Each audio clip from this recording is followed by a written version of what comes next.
Bon, les stations portatives, là, on va se dire les vraies affaires.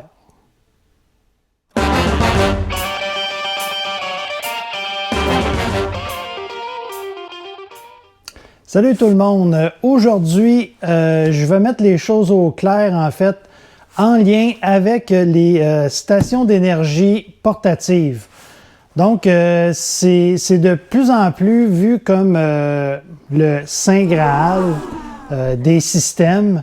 Parfois, on me demande conseil sur les systèmes électriques, à savoir, bon, ben c'est quoi, en fait, je parle de système fixe, c'est quoi les coûts, comment ça fonctionne, comment on installe ça, c'est quoi, ça va coûter 3 000, 5 000, 10 000, ça dépend des besoins, évidemment.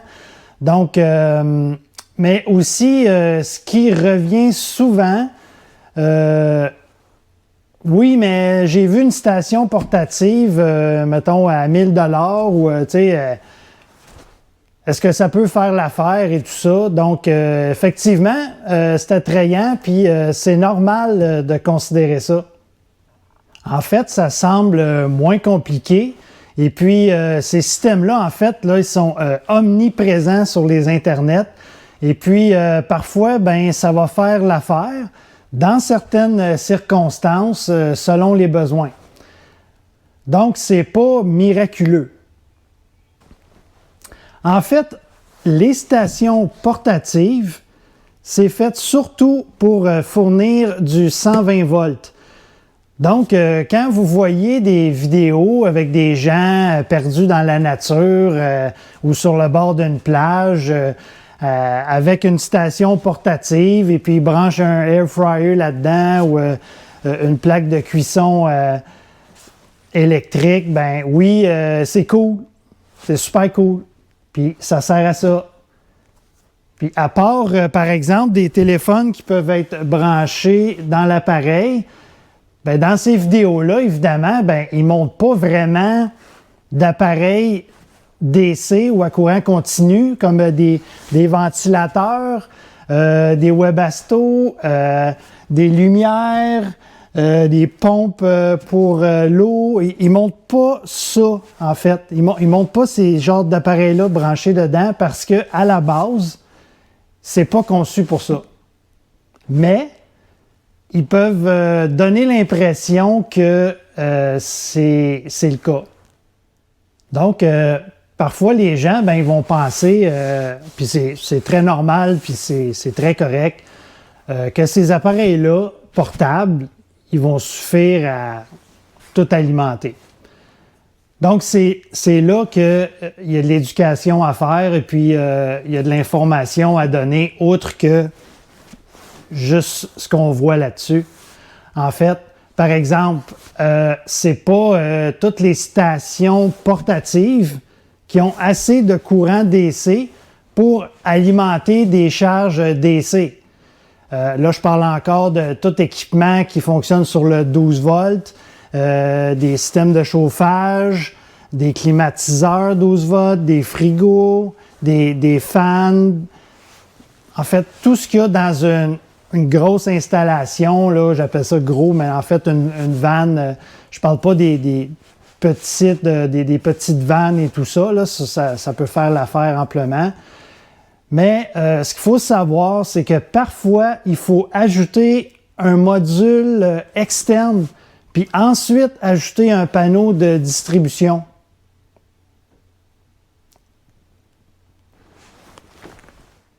Et parfois aussi, ben, ça peut être limité, par exemple, à 50 ampères DC maximum. Donc, oui, on peut brancher directement sa vanne, par exemple, dans une prise ici, là, TT30.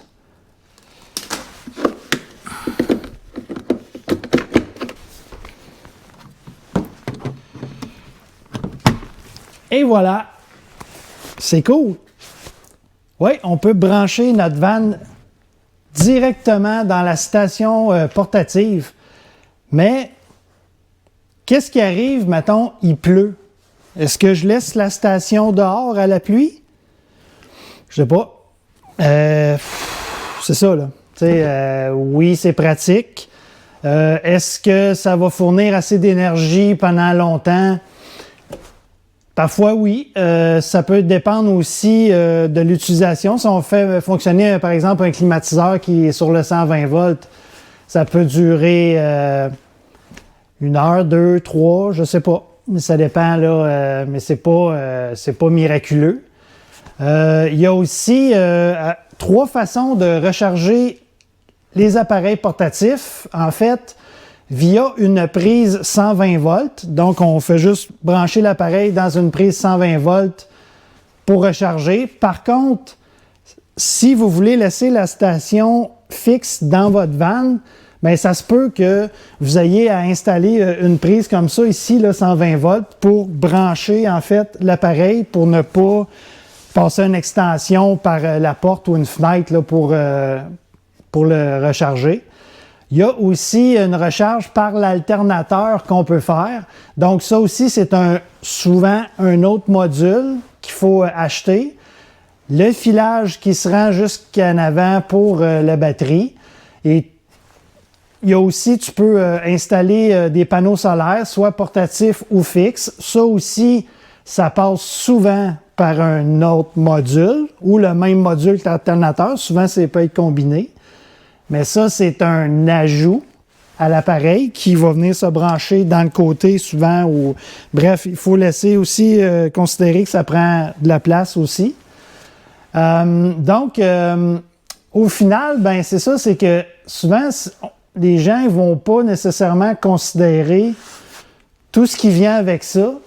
Donc, au final, si on veut s'en servir vraiment de façon permanente dans une vanne, ben, il faut rajouter le prix des modules, de l'installation du filage, des panneaux de distribution DC pour intégrer ça, en fait, à tous ses besoins dans sa vanne. Ça ne veut pas dire non plus que vous avez besoin de tout ça. Là. Si vous suffisez de juste ce qu'il y a ici, des prises de courant, puis des prises DC USB-C pour charger votre cellulaire, ben, c'est excellent, c'est parfait. Par contre, il faut faire des compromis. Donc, en conclusion, est-ce que c'est une super bonne option? Oui. Est-ce que c'est vraiment la solution qui convient? Pas toujours. Puis c'est pas toujours moins cher quand on prend l'ensemble de tout ce qu'on a besoin si on veut vraiment tout alimenter ce qu'il y a dans une conversion de vanne, par exemple. Donc, j'espère que ça vous a vraiment bien informé sur, en fait, tous les pour et les contre là, des stations portatives. Et puis, n'hésitez pas si vous avez des questions. Si vous avez aimé la vidéo, vous pouvez liker. Et si vous n'êtes pas abonné, je vous invite à vous abonner à la chaîne. Sur ce, bonne journée et à la prochaine.